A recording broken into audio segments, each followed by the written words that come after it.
It's another Sunday night. Dean Legge here with you on Facebook, YouTube, Twitter, wherever. Georgia handling the Vanderbilt Commodores on Saturday night. Sorry for the delay here. Let me make sure that this is broadcasting correctly. It better. It's doing the whole thing again. So annoying. Give me a second. Let me see if I can correct it. I really don't know why this is so difficult, but apparently it is. Let me see if we're gonna get it rolling here. If not, I'm gonna have to start over. Facebook, you're sticking with me the whole time, so stand by up there. But I might have to get another. Yeah, might have to get Twitter started on my phone here. I've been having some issues left and right here lately, and it's it's very frustrating. Stick with me, y'all, on YouTube. I'll just keep talking and make sure that I get this right. Georgia with a really big win over Vanderbilt. And we'll talk a little bit more. I will talk a little bit more about what that means for the team. They're playing better than their fans will give them credit for. I'll say that. A lot of times when Georgia doesn't start off as fast as they want, people get really fired up. They want Georgia to win these games as fast as they possibly can. Problem is, everybody doesn't just roll over and die. I thought Vanderbilt really played very well, very smart for a lot of the game, and then it just became too much. I mean, you never really know what will get a team, a program, whatever, sort of triggered is the word that I was thinking of when Georgia scored that touchdown going into the half. I mean, you just never know what really gets a team or a program going. And as it turns out, what got them going was that 1 minute drill kind of headed in the half. Again, Dean Legge, covering Georgia for 18 years. I appreciate everybody hanging out with me. We do this every Sunday night. We've got a few announcements during the show as well. I'm sorry for the delay on Twitter. I know y'all are a pretty big audience. And I thought I had the software worked out. Apparently, I can't just press the button and it works. So we're gonna keep working on that, and we'll see what happens. Hello to the new, relatively larger audience on YouTube, on Facebook. Hopefully you're enjoying some of the content. This is Dean Legge. I do this every Sunday night, and I'd encourage you to go to dogpost.com. I think a lot of y'all have read the article that we wrote earlier today about what happened this past week in recruiting. If you haven't seen that yet, please go check it out. It's called What We Were Hearing on Dogpost. I think a lot of people have read it, though. I'll say that, more than 2,500 or so. But Georgia with a big win over Vanderbilt. This is the Georgia team that I was sort of more expecting a more decisive win against Vanderbilt than it was against Tennessee. Maybe that's predictable, I should say. Excuse me, just had dinner. But this really is the biggest game of the season thus far, Georgia and LSU, a game that will either provide or take away Georgia's margin for error. It really is an important game. You're seeing Notre Dame sneak around the back. All of a sudden, they're undefeated. I think, they don't have many people left to play. So it really is an important time for Georgia to win. I mean, they can lose this game. This would not be the end of the world to lose this game, but it really would take away your margin of error. They're a 7-point favorite as it stands right now. A lot of people got that at 8.5. So this game, is a game Georgia should win by about 70% or so, something like that. So they could lose. It wouldn't be unheard of. And I'm going to talk about why this game, what Georgia's going to have to do in order to win the game. I mean, this is a game where you all the straps got to be buckled in. That whole thing. If you played football, you know what I'm talking about. All the pads on tight, chin strap locked in. It's going to be a fight. It's going to be a fight the entire game, all of the 60 minutes. And I think that's the important thing about this. This is going to be a game where Georgia's going to have to play for 60 minutes, fully and completely. LSU has done that twice with Miami, well, 3 times, with Miami, the Gators, and then Auburn. Georgia has really only done that once, if you want to call it that, against Missouri. They have basically taken care of everybody in the first 3 quarters or so. So this is a game where the whole time you're going to have to be physical. The whole time you're going to have to pay attention. There's not a lot of teams that can beat Georgia. LSU is one of them. And that's why this game is so critical for this Georgia team. We asked our members at Dog Post about what they thought the play of the game was against Vanderbilt. They voted for this one. This is the Bank South play of the game. It was the Terry Godwin touchdown. It was really an amazing, quite a few good plays. I mean, some people said, hey, I want the Bank South play of the game to be Rodrigo blasting that 53-yarder. Some people said, hey, I want the play of the game to be the Elijah Holyfield moment, which was a really good picture from Dog Post. But inevitably, the subscribers over at Dog Post settled in on Terry's play. And that it didn't bust the game open, but it made it where Georgia was sort of more decisive. They need to hit long balls. They've got these really good receivers, and they are dependent, Georgia, on the run game. But if they can get the pass game going with Jake Fromm, this was his best game in some time, which I'll talk about in a second. But if they can replicate what they did for much of this, the second, third, and fourth quarter against Vanderbilt, and even part of the first, they're going to be tough to beat. Even Alabama would have a hard time beating a Georgia team that is locked in the way that they seem to be, certainly in the second and third quarters.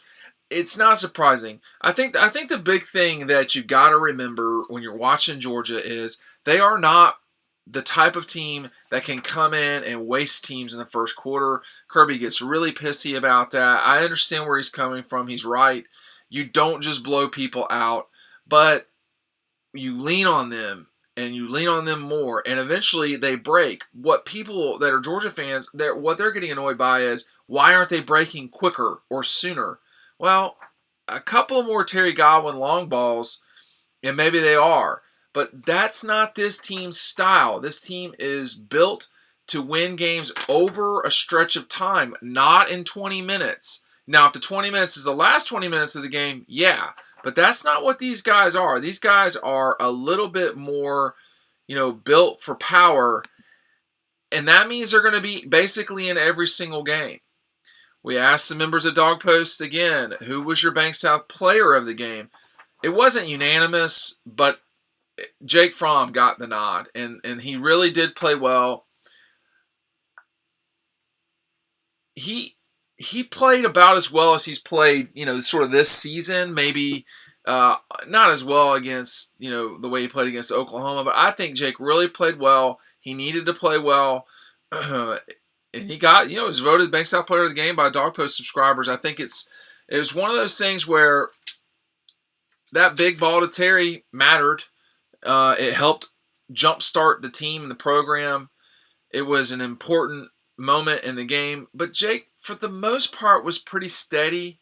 Maybe not spectacular, but that's who he is. And they're getting, they have improved. They did not play well against Missouri. They played pretty well against Tennessee. It was okay. It wasn't unbelievable. They needed to play better, and they did. They played better against Vanderbilt. And now you are confronted with a very physical LSU team. And if you just kind of click down the things, what Georgia has to do, they've got to get good quarterback play. LSU really needs to get good quarterback play. They really it was okay against the Gators, and they lost. So LSU's going to have to play well with the quarterbacks. Georgia should win this game. I'm not saying it will be or should be easy, because LSU has got guys that, can hit you all the time. But Jake is a very important part of what's moving forward here because he is, he really has, he played better this past week, and that obviously really matters. Justin Fields is going to have to play at least as much as he played this past week because I need to see, just selfishly, this run game looks like it gets uncorked when he goes in there, and they just become, extremely difficult to defeat. If you could somehow, it seems like they are managing this pretty well with the quarterbacks, but it seems like they are going to need both those guys to win as many games as possible this season. And you just you peek over the cover and you look out and you see what's left with this season, the 6 games that are remaining. It seems like to me that Georgia will need both these guys to win at least one of those games here in the near future. Obviously, they were going to beat Vanderbilt anyway, but I do think Justin came in a little spark. He did the same thing against Tennessee. So you use both of them. It doesn't have to be that one only exclusively plays. And because there are times when Justin needs to be in there, and there are times when Jake Fromm needs to be in there. I think if you look at it that way, there's really not much sort of controversy as much as there is, hey, this person needs to play at this time, this person needs to play at this time. There's a question on Facebook. I appreciate you guys watching. There's a question on Facebook about injuries. The question there, if you're on Dog Post, I don't want to take away from what we report to our subscribers. So you go there. We did have a Saturday night update on Solomon Kinley, so you should go there. Kirby didn't really discuss the injuries after the game, but this offensive line should be back together in the near future. I would encourage everyone who's watching right now, the thousands of y'all, to go check out Dogpost, DAWGPOST.com.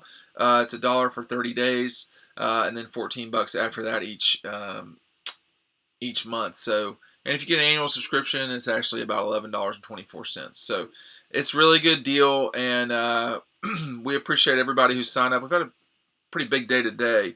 It's hard to know when you're going to have big days and when you aren't, but we had a good day today at Dog Post, and I appreciate everybody who's been signing up. Again, the question is, how are you going to be? I mean, how physical are you going to be when you're playing LSU? Because that's what this game is going to come down to. Who is going to be the most physical? Who is going to pay attention the entire time? Who is going to be interested the entire time? It's going to be a fight for the entire game. It's going to be the worst, the most difficult atmosphere that Georgia will play in this season. Look, this is a brutal game, and Georgia. I mean, look, Dog Post has been down there twice now in the 18 years I've covered Georgia. This LSU game is totally a game that Georgia has got to be ready and prepared for. We wrote about that today on the site, DAWGPOST.com, dogpost.com. It's a critical game for this program because it would eliminate the margin for error that they've got going right now. You've got to be the more physical team, period. Here's a question from the Twitter crowd. Why is everyone so down on Fromm? I'm not. Well, you just missed. You must have just missed it. The Dog Post subscribers have voted Jake Fromm as the Bank South Player of the Game. So I don't. Everybody's not down on him. I think people who watch the games know that, look, he's just a normal human being. Sometimes he plays well, sometimes he doesn't play unbelievable. There are times when what he does is not what you need on the field. You should put Justin in there. This past game, Jake played about as well as he's played this season. Understandably, he won the player of the game, and I think it's deserved. He played well. Now, after the game, when he and I were talking, I said, is this more like, the standard that y'all want to, set or have or whatever you want to call it? He said it was more approaching it than the previous 2 weeks. But he also knows, and if you're not watching the post game on YouTube or on Dog Post, you should go listen to what the kids say after the game. I think that it's important to hear what they say and even what they don't say. Both are important at the same time. So, you know, negativity is never that far away in college football. And, if you understand that, it's hard to find a lot negative about this team. You can be picky. They've got to play better in certain aspects of it, but they're 6-0 and have won every single game by double digits. To some degree, I don't understand the negativity. I think it's ridiculous. But Jake needed to play better, and he did. He played well enough to win Bank South Player of the Game, so that's pretty good. But you watch LSU; they are certainly big and physical and all this stuff. But Georgia is the better team. I mean, them being a 7-point favorite, let me check that to make sure that that's still what's going on. It will probably hover between 7 and 8 the entire time. I see someone saying that the defensive line at Georgia is a weakness. I'm not sure I buy that. I mean, they've stopped the run when they needed to. Certainly on those fourth down plays. Those were just as much. People voted earlier in the day that their Bank South play of the game was the long pass to Terry Godwin. It very well, to me though, on the field, it felt like when Georgia stopped that 4th and short, that really made a big deal on the game, because then instead of it being, because I would have kicked the field goal. I like points. I would have kicked the field goal there. But Derek Mason decided to go for it. They got stuffed. Instead of it being 14-6, I think, boom, they went down the field. Or 7-6, whatever it was at that moment. I can't remember off the top of my head. Georgia went down the field and scored, and then they went down the field and scored again, and it just felt like it got away from Vanderbilt after that 4th down try. Now, if you're Vandy, you try to get in there, and yeah, I think it would have been 14-6, but maybe someone can correct me. Maybe you go for it and all that. That's great, but I would have kicked the field goal there, but that's me. And there have been, by the way, there have been times when every single aspect of this team has not played well. Maybe with the exception of special teams, there's been a week where they all have not played well as a unit or collectively or whatever. Maybe not special teams. Special teams, you've had punting, which has been a concern at times the entire season. Maybe not the secondary, okay? Maybe not those guys. They've not given up, I don't think, a 30-yard play in the secondary. But the defensive line, you could criticize them for what happened at Missouri, but they played well against Tennessee in the run game. They played well against Vanderbilt in the run game, making game-changing plays on that 4th down. I have said at the beginning of the season, or against, really it was against Missouri, Jake Fromm's got to play better against Tennessee. So there's been times when Jake needed to play better. He played better this past game. There's been time when the run game needed to be better. I mean, they continue to run for 200-plus yards. So it's kind of hard to complain about that. The receivers, they kind of go hand-in-hand with Jake. The defensive line, they needed to play better. They played better against Vanderbilt for sure than they had played against Missouri. The linebackers, I think if you want to be critical of the linebackers, you can be critical of the linebackers. Now, they are probably, of all the groups, they are probably the least best. But the tight ends got involved this past week, which everybody that's a fan seems to be going bonkers about. But tight ends are great and everything, but Georgia's going to run the football. That's who they are. That's what they are. That's what they've been. And that's just not going to change. And, it is important to recognize that this team is built a particular way. It is built on controlling the clock, running the ball, etc. And because it's built on running, I do wonder if they will play Justin Fields more at certain times during the game, because the running game is seemingly unstoppable when he's in there, or at least it's tough to deal with. It just is very smooth and crisp. Um, you know, he really gets it going. But by that same token, if you're Jake Fromm and you hit a deep ball, or you're spreading it out wide and making the defense go side to side, the run game should benefit from that too. A lot of what we hear Jake Fromm is so good at is diagnosing ahead of time where things should be, what play should be called, etc. Well, that should benefit the run game too. The running backs aren't as good as last year. And let's just say it. So even though your offensive line may be beefier and perhaps better, the running backs are not as dynamic. That could be different next year. John Emery is very good. Zamir White is a star. He is better than the guys they have right now when he's healthy, just in my opinion.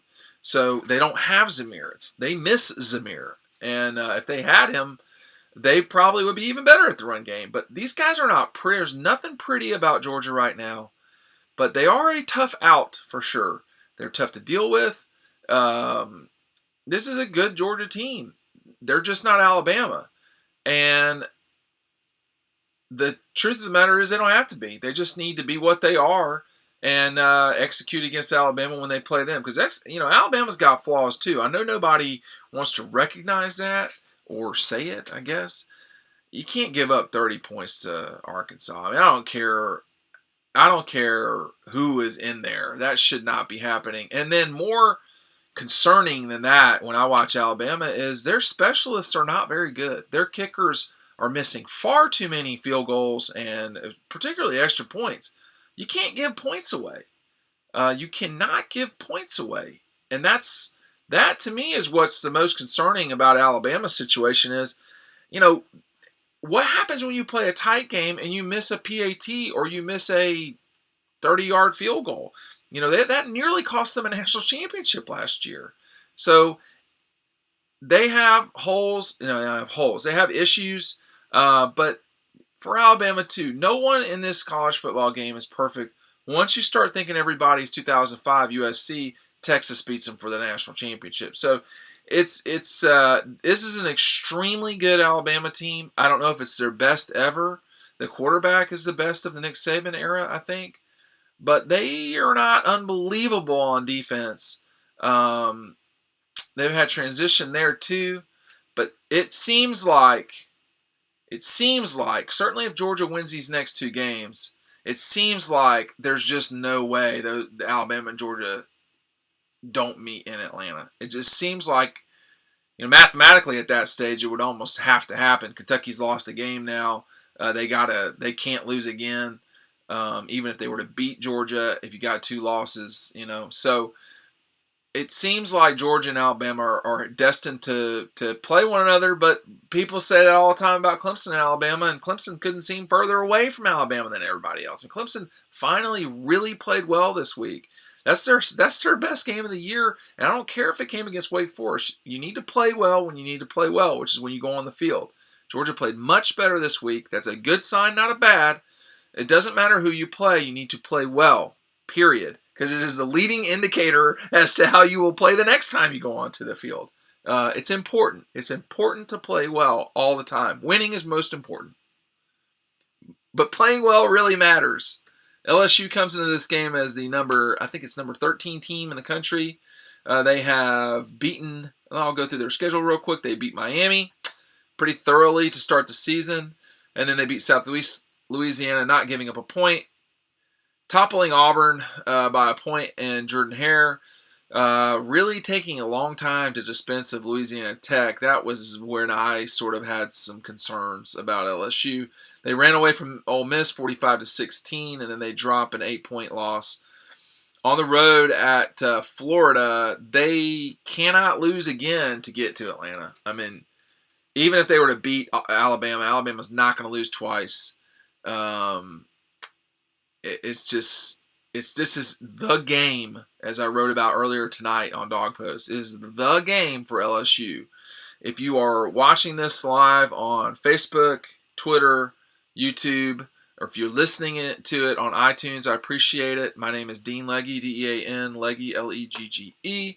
Covered Georgia for 18 years. This will be my third trip to Baton Rouge. I've seen Georgia narrowly lose to LSU late in 2003, and I have seen them, for lack of a better term, blow out the Tigers in Baton Rouge. So it's a fun trip. It's good. We're going to be doing this show again on Tuesday night. I'm going to wrap it up now because I don't really have anything else to say other than this Georgia team had better be ready to play with a lot of physicality come Saturday.